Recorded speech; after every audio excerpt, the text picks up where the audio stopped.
कई लोग कहते हैं गुरुजी क्या दूध चढ़ाना जरूरी है शंकर पर? कई लोग कहते हैं गुरुजी क्या दही चढ़ाना जरूरी है शंकर पर? शहद चढ़ाना जरूरी है? घृत चढ़ाना जरूरी है? शक्कर चढ़ाना जरूरी है? शिव महापुराण की कथा कहती है 5 चीजें शंकर भगवान पर चढ़ती है। दूध अर्थात घर में लक्ष्मी की वृद्धि करता है, इसलिए चढ़ाया जाता है। दही शंकर भगवान पर इसलिए चढ़ाते हैं क्योंकि यह परिवार को जोड़ता है। जिसके परिवार में क्लेश ज्यादा होता है, जिसके परिवार में आपस में तकरार ज्यादा होता है, उसको दही जोड़ता है। शहद घर में चिड़चिड़ प्रवृत्ति को समाप्त करता है। घी रोग को समाप्त करता है। शक्कर मिष्ठान घर में यदि लक्ष्मी आकर जा रही हो तो मिष्ठान समर्पित किया जाता है, इसलिए पंचामृत स्नान का भाव शिव महापुराण कहते हैं। पंचामृत स्नान भगवान, इसलिए 5 चीजें शंकर को समर्पित हैं। दूध, दही, घृत, शहद, शक्कर अर्थात मिष्ठान। शक्कर से मूलतः यहाँ शिव महापुराण में शक्कर नहीं लिखी है, मिष्ठान। अब लोग शक्कर पीस कर अभिषेक करते हैं, परंतु मिष्ठान अर्थात गाय के दूध से निर्मित कोई मिठाई, और उस मिठाई से भगवान शंकर का अभिषेक। अब लोग भले शक्कर रखने लगे शंकर जी के अभिषेक में, पर यहां शक्कर नहीं लिखा है, यहां मिष्ठान। हमारे यहां साहित्य भाषा में कहते थे उसको खंड अर्थात मीठा। शिव महापुराण की कथा कहती है दर्पण इतना बड़ा ले लो, अंदर वाला अगर दर्पण वाली नहीं तो इतना बड़ा दर्पण लो, हनुमान जी के मंदिर में जाकर, क्योंकि हनुमान शंकर का ही अवतार है। हनुमान जी के मंदिर में जाकर हनुमान जी के उल्टे पांव का थोड़ा सा सिंदूर, चरण का थोड़ा सा सिंदूर एक कागज में लेकर आ जाइए। और हनुमान जी के छोटे भाई, हनुमान जी 6 भाई हैं, उसमें गतिमान, हनुमान जी के छोटे भाई गतिमान का नाम लो, और गतिमान का नाम लेकर उस दर्पण पर सिंदूर से त्रिशूल बना दो। सिंदूर से त्रिशूल बनाकर उस दर्पण को घर के बाहर, दर्पण का मुख बाहर की ओर, ऐसे बाहर की ओर मुख कर दर्पण को घर के बाहर या दरवाजे पर, बिल्डिंग पर, ऊपर जाली में, फ्रंट में कहीं पर उसको लगा दीजिए। महाराज केवल शंकर का स्मरण कर गतिमान का नाम लेकर हनुमान के उल्टे पांव का सिंदूर का त्रिशूल बनाकर जो दर्पण को लगा देता है, आपको 1 महीने के अंदर अंतर मालूम पड़ जाएगा कि पिछले जो महीने निकले हैं उस महीने का अंदाजा लगाना कि घर में लोग कितने बीमार पड़ते थे, और इस दर्पण को लगाने के बाद बीमारी कम हुई कि नहीं हो कम तो ठंडा कर देना, क्या जा रहा है, पर करके जरूर देखना। विश्वास रखकर करोगे, भगवान शिव का अनुमोदन कर भगवान शंकर पर विश्वास रखकर करोगे तो बीमारी घेर नहीं सकती। अकाल मृत्यु हो मरे जो काम करे चंडाल का, काल उसका क्या बिगाड़े जो भक्त हो महाकाल का। शंकर की आराधना करने वाला, शिव का स्मरण करने वाला, शिव को निवेदन करने वाला, शिव अर्चना में डूबने वाला, शिव का अनुमोदन करने वाला कभी दुखी नहीं हो सकता। तो शिव महापुराण की कथा कहती है शंकर को जितना जल प्रिय नहीं, शंकर को जितना बेल प्रिय नहीं, शंकर को जितना शमी प्रिय नहीं, शंकर को जितना दूध दही प्रिय नहीं, शंकर को अगर कुछ प्रिय है तो सत्य प्रिय है। सत्यम शिवम सुंदर। इसीलिए हमारे यहाँ शास्त्र कहता है, ब्रह्मा जी केतकी के फूल को लेकर आए, उसने झूठ बोला। ब्रह्मा जी गाय को लेकर आए, शंकर भगवान के सम्मुख में झूठ बोला। ब्रह्मा स्वयं झूठ बोले तो सिर कटा, कर्मनाशा नदी प्रकट हुई। और शिव महापुराण की कथा कहती है शंकर को सत्य प्रिय है, अगर झूठ बोला है।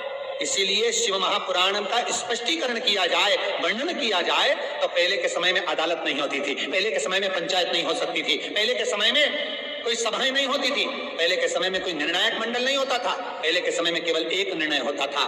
गांव के लोग ले जाकर शंकर के मंदिर में खड़ा कर देते थे और कहते थे उठा गंगा जली, और कहते तूने ऐसा नहीं किया। गंगा जली उठाकर कह दे कि तूने ऐसा नहीं करा। क्यों गंगा जली उड़वाते थे?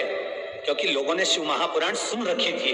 शिव महापुराण में श्री वेद व्यास जी वर्णन करते हैं कि शंकर के मंदिर में, शंकर के औतले पर, शंकर के मंदिर के अंदर, शिव की चौखट पर, शंकर के अनुमोदन में, शिव महापुराण के अंतर्गत शंकर के अनुमोदन में, शिव मंदिर में, शिव चौखट पर अगर कोई भूल से भी झूठ बोल देता है तो उसकी जिंदगी नरक जैसी निकलती है महाराज। इसलिए कहते तो उठा गंगा जली और कह दे तूने ऐसा नहीं, उठा बोल दे। आपके भी जीवन में अगर किसी को कष्ट है, फिर निवेदन करूंगा, मंदिर में अगरबत्ती भले मत लगाओ, मंदिर में दीप भले मत जलाओ, मंदिर में पेड़ा भले मत चढ़ाओ। अगर आपके मोहल्ले में, आपके पड़ोस में, आपके परिवार में, आपके नजदीक में अगर कोई दुखी है, कष्ट में है, उसको यदि प्रेम की वाणी भी बोल लिए, एक रोटी भी प्रेम की खिला दी, किसी के चेहरे पर स्माइल ला दी, तो मंदिर में दिया जलाने के बराबर है। मंदिर में दीप जलाने के बेलपत्र भगवान माता पार्वती के अश्रु से है, रुद्राक्ष भगवान शंकर के अश्रु से है, शमी पत्र उमा और महेश्वर भगवान शंकर के विग्रह के सुख से जो जल प्रकट हुआ है, उस जल से शमी की उत्पत्ति है। दोनों के मिलन से, दोनों के मिलन से। जैसे एक मुखी से लेकर 14 मुखी तक रुद्राक्ष होते हैं। आपको पहले भी कथा में कहा, एक मुखी से लेकर 14 मुखी तक रुद्राक्ष होते हैं। सभी रुद्राक्ष का अपना अपना एक मंत्र होता है, अपनी अपनी एक साधना होती है जिसके अनुसार रुद्राक्ष काम करता है। एक मुखी रुद्राक्ष लक्ष्मी की वृद्धि के लिए होता है। कभी मौका मिले तो एक मुखी रुद्राक्ष का दर्शन करना। पर एक मुखी रुद्राक्ष जितना छोटे से छोटा होता है, जितना छोटे से छोटा होता है, उतना सुख दे। एक मुखी रुद्राक्ष लक्ष्मी की वृद्धि के लिए होता है, कार्य सिद्धि के लिए होता है। कोई भिखारी से भिखारी, गरीबड़े से गरीबड़ा भी अगर धारण कर ले, उसके घर में एक मुखी रुद्राक्ष पर प्रवेश कर जाए तो सुख का अनुभव करा देता है, संपदा का अनुभव कराता है, सरस्वती का भाव प्रकट करता है, वैभव का भाव देता है। एक मुखी रुद्राक्ष का मंत्र है ओम ह्रीं नमः। ओम ह्रीं नमः, ये लक्ष्मी के लिए होता है महाराज। दो मुखी रुद्राक्ष बांधा को हरता है।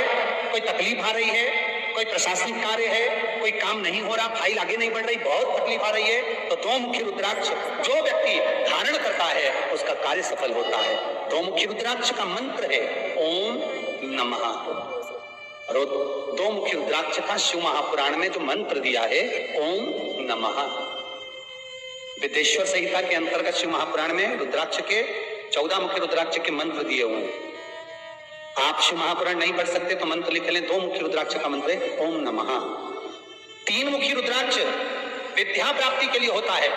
कैसा भी अनपढ़ से अनपढ़ व्यक्ति हो, जिसको विद्या में रुचि ना हो, पढ़ ही नहीं पा रहा हो, चित्त वृत्ति ही ना लग रही हो, मन ही ना लग रहा हो, परसेंट कम से कम होते जा रहे हो, तीन मुखी रुद्राक्ष उस बच्चे के गले में लाल धागे में डाल दीजिए। नहीं डाल सकते तो बच्चे के कमरे में जहां वो पढ़ता है, विद्याध्ययन करता है, उसके कमरे में लगा दीजिए। तीन मुखी रुद्राक्ष का मंत्र है ओम क्लीं नमः। ओम क्लीं नमः, ये तीन मुखी रुद्राक्ष का मंत्र है। इन मंत्र को कैसे सिद्ध करना है वो आपको 14 मुखी के रुद्राक्ष के पूर्ण होने पर वर्णन करते हैं। तीन मुखी रुद्राक्ष का वर्णन है ओम क्लीं नमः। चार मुखी रुद्राक्ष खोई हुई वस्तु को प्रदान कर देता है महाराज। यदि कोई वस्तु आपकी खो गई है, कोई सामान आपका रखा गया नहीं मिल रहा, चार मुखी रुद्राक्ष को एक रुद्राक्ष चावल की कटोरी में, अक्षत की तीसरी में घर के केंद्र बिंदु कर ले दीजिए महाराज, प्राप्त हो जाएगी। पर होगी, मालूम पड़ जाएगा कि वस्तु यहाँ है।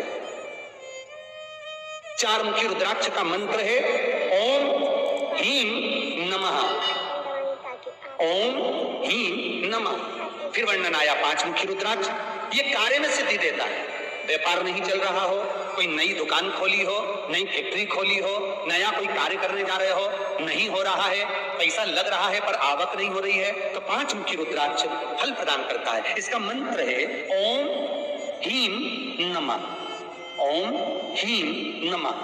छह मुखी रुद्राक्ष अटके हुए काम को सफल बनाता है। जिसका विवाह नहीं हो रहा हो, शादी नहीं हो रही हो, रिश्ते बहुत आ रहे हो, संबंध नहीं हो रहा हो, तो छह मुखी रुद्राक्ष स्त्री हो चाहे पुरुष हो, उसके गले में लाल धागे में डाल दिया जाए। छह मुखी रुद्राक्ष का मंत्र ह्रीं हूं नमः।